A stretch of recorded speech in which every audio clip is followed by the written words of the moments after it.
Welcome back to Mooseworks, guys. Today we're going to be doing a video that's a little bit different. This is going to be the first video of a series of videos of a single build. What I want to do is take you guys through the full background designing process, thinking through a project, planning out the project, ordering all the materials, so building everything out, and then testing the product. So full process. I'm going to take you guys along in multiple videos so you can see all the fine details. So this video, I'm going to start off with some of the background and kind of how I'm approaching the design. Why am I building a back extension machine for myself to use? Not to get too personal, but for the last 8 to 9 years, I've really struggled with back pain on and off, and it's been quite debilitating. I haven't been able to do things with my wife and children. I haven't been able to help out around the house, and it's really taken a toll on my life, on my relationships, and I need to find a solution.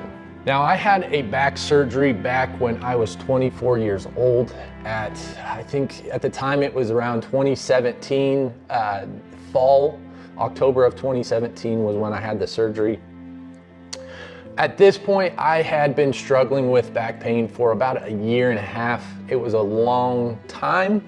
I was to the point where I could go to work and somewhat function and concentrate. And I didn't understand kind of the mechanics of the body and how I should be holding my torso, how I should be sitting, how I should be getting up and walking frequently to promote blood flow and circulation. I didn't understand all that. And so I was really flying blind.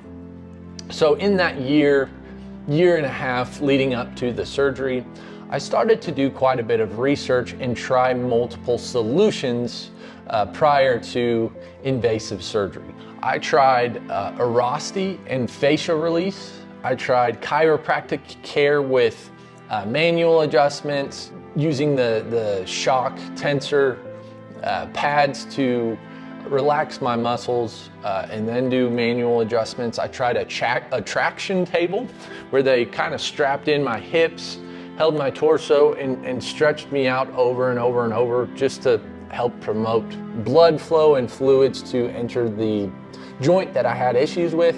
And I finally ended up having an MRI that indicated I had a bulging disc at my L4, L5, and then an even more bulging disc at my L5, S1. This was pushing on my sciatic nerve, and it was radiating down my leg. And so I started trying kind of further methods to help with this issue. I tried dry needling, I tried cupping, I tried physical therapy, multiple different places, and none of this seemed to really address the issue that was ongoing.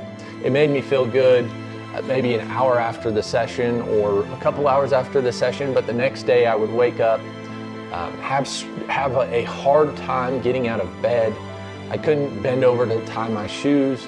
I couldn't do a lot of the basic things in life, and I was getting tired of it. It was wearing on me. So then I came across the McGill Big Three. So I bought Stuart McGill's book where he talked about the Big Three and the regimen that you need to do in order to stiffen up your trunk. He talks about the spine being like a tall satellite tower, and all the guide wires coming off of that tower really are what creates the stability and the stiffness to have your spine stand upright and not have issues at any one single point along that tower.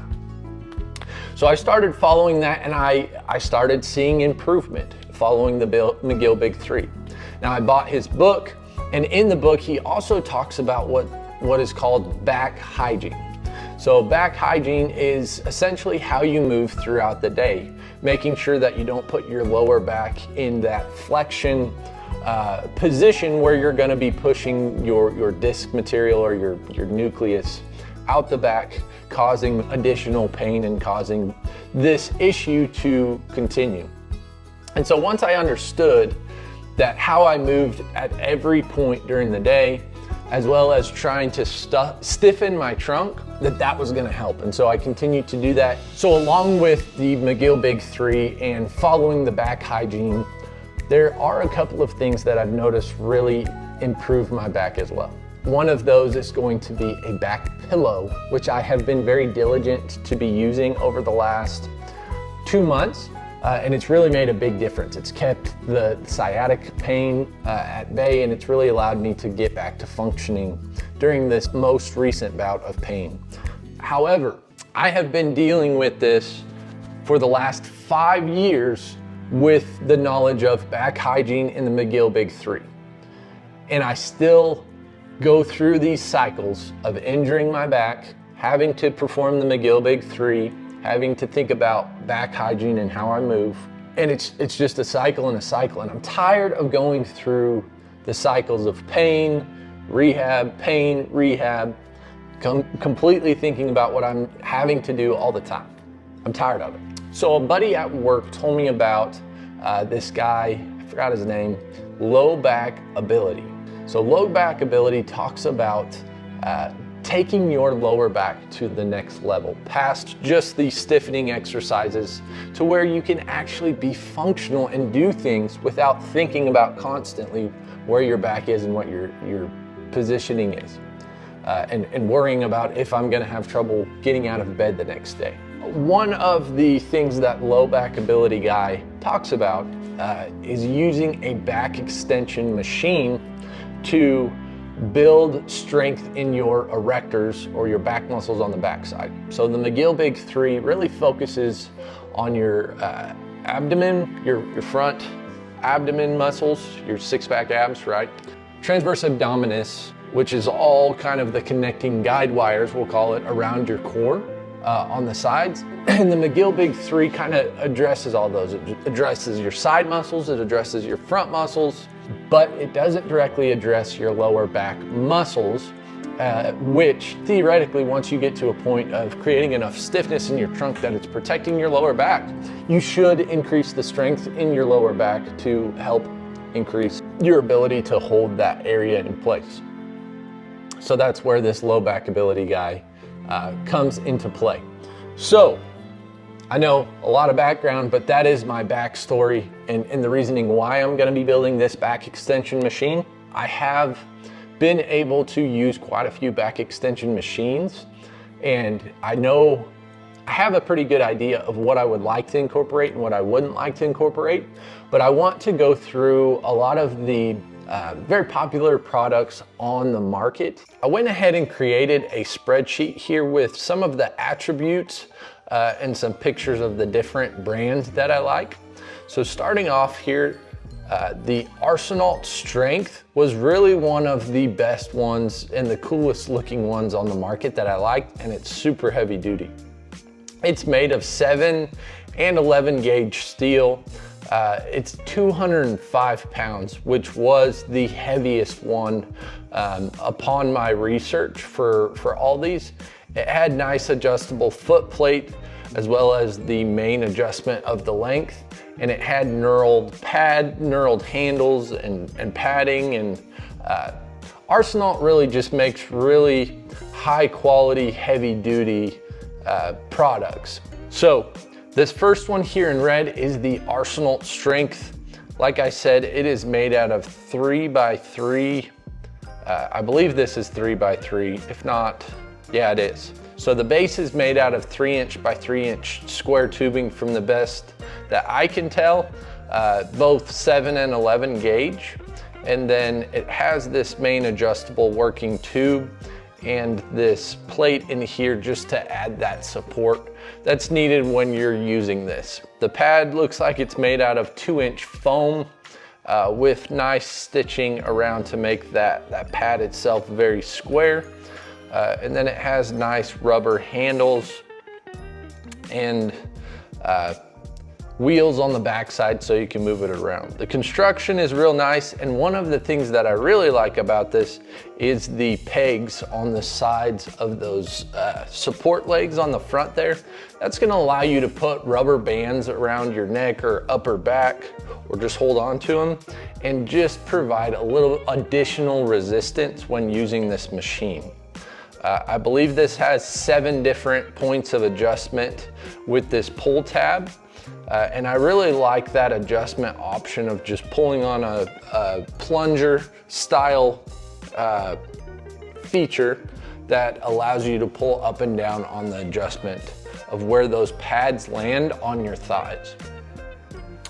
This one does have the rear calf supports, which I don't love. Theirs is adjustable, so you can kind of adjust where your feet land on this plate. And then they do have the diamond plate on the bottom, which I like that style. I like how it looks, so I'll probably try to incorporate that into my design. Now the second one that I really like here is the Rogue Fitness. This is not going to be the GHD, which I have listed here. It's actually going to be the Abductor. So it's not specific for back extension, but it is made out of 2x3 11 gauge steel. So it's pretty thick. It is powder coated like all of the Rogue equipment is, and it's very high quality. Now, moving down here to the Rogue, you can see that it has a main plate for your feet to rest against, diamond plated. Again, I want to use it. It actually has a pad down more for your heels instead of your calves, which I like that a little bit better than the calf one, because you're gonna have to swing your leg around, versus this one just is a quick, easy kind of step up and let your heels slide back to it. This one again is the Abductor, so it's meant to be sideways using it. I'm not going to be doing that for mine, obviously. It's gonna be flat at the top, but I like this design and how heavy it is. I'm not sure what these pipes, these 45-degree pipes are in between these two legs that are extending straight out. However, I do like the holes along the side of this 2x3 rec tube that allow for you to put pegs similar to the Arsenal strength design, to where you can use some bands for assisted movements. It's got just a regular tube at the center here for support, not quite as stylistic as the Arsenal strength, but overall the construction of this is pretty good. So I really want to base my design kind of a hybrid between the Arsenal and the Rogue, but there's a few other ones I wanted to kind of look at here and review. So the third one is going to be this Life Fitness. Now they decided that they wanted to do things a little bit different as far as adjustment. So this middle one here is the Life Fitness. This looks like it's potentially more of an abductor as well. This is the one that I pulled up. It's a little bit smaller rec tube. I don't know if that's 1x2, but it doesn't seem to be quite as substantial as the Rogue and the Arsenal design, as well as these handles look a little bit more flimsy. And it looks like it doesn't extend out quite as far to counter kind of the motion of where your body's gonna be. I originally thought I was gonna like this one, but getting into it, the adjustment's a little bit different, which is cool, but no part of this design is really gonna be incorporated into mine. It's not as nice by any means.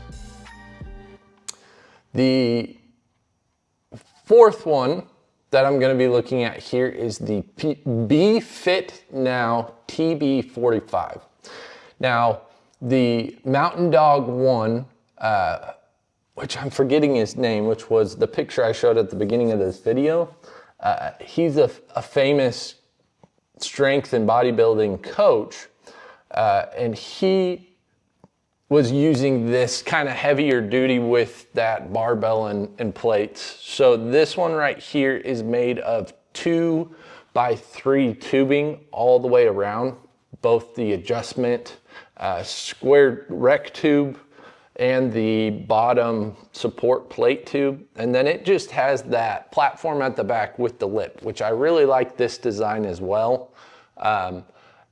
This says Volterix on the label here, but it's sold by BEE FITNAW, B-Fit Now. I've never heard of them before, but whatever. This one, it has that large 2x3 square tubing, or rec tubing, excuse me. It's 11 gauge thickness, but it's only 100 pounds. So I think it's pretty compact.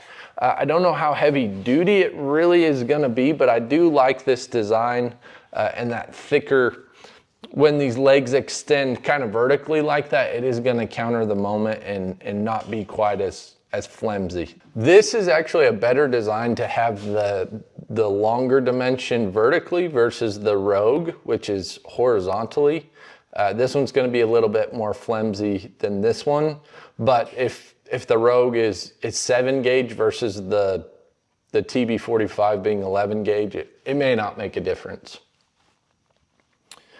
So we have some pretty good options here. I like them. And then I did have an honorable mention that I found. So this is the Titan Fitness extension. It's gonna look very similar to a combination of some of these. It's not quite as heavy duty as the Arsenal Strength. It mimics actually a few that I've seen on Amazon, some cheaper ones, but it does look like it's a little bit better construction. I like probably the best how they designed out the foot pad. So just this main plate with a lip for your heels to hook up against, and then the supports on the bottom side of that. I think that's probably gonna be closest to what I wanna design. I definitely wanna incorporate some of these design attributes into my design, with the Arsenal probably being the most inspiration or the most that I'm gonna take from, and then the Rogue foot pad slash the Titan Fitness foot pad is the bottom side, what I'm probably gonna base everything off of. So let's get into the actual design that I've already got quite a bit of work done for. So I have done a fair bit of design work on my back extension machine thus far.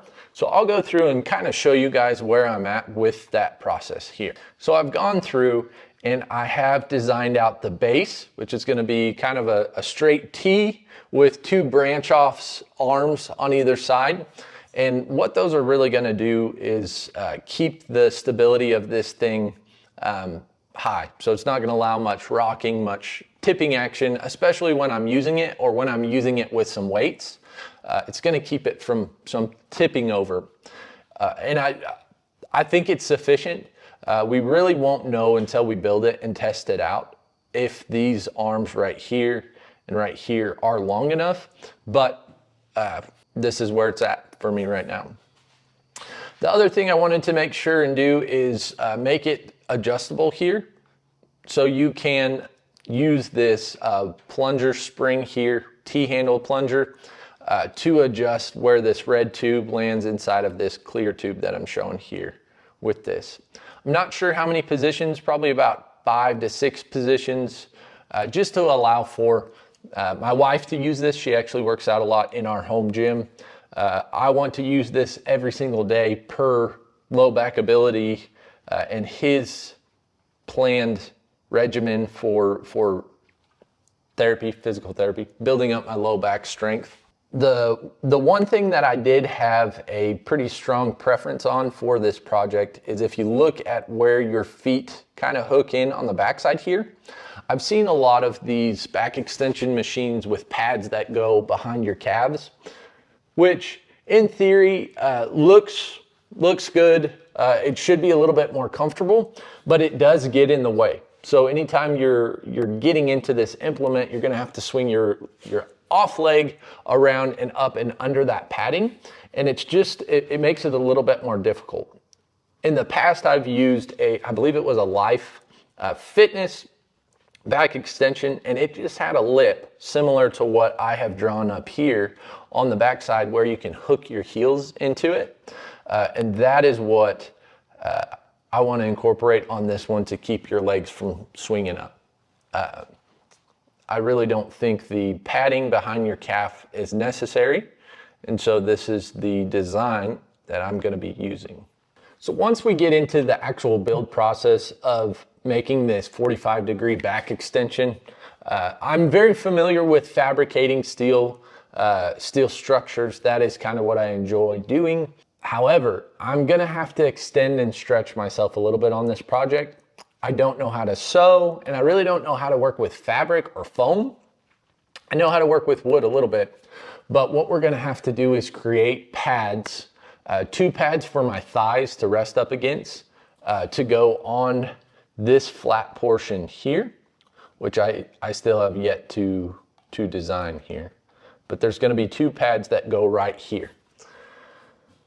I'm gonna build those. I'm not going to contract that out. I'm not gonna try to buy anything offline. I'm going to go through, select the materials based off of what I want, select the foam based off of research and what I want, and then I'm gonna go through, sew up the material if that's required, glue the foam down, and make those pads to where they can be mounted onto this plate here and serve me well for this project. I know this was quite a bit of rambling this morning, but I think as I get into this project, I'm gonna get into the nitty gritty details of everything, and I'll be able to take you guys along and show you the full process. Should be a good, fun project, and I'm excited to take you guys along. Peace.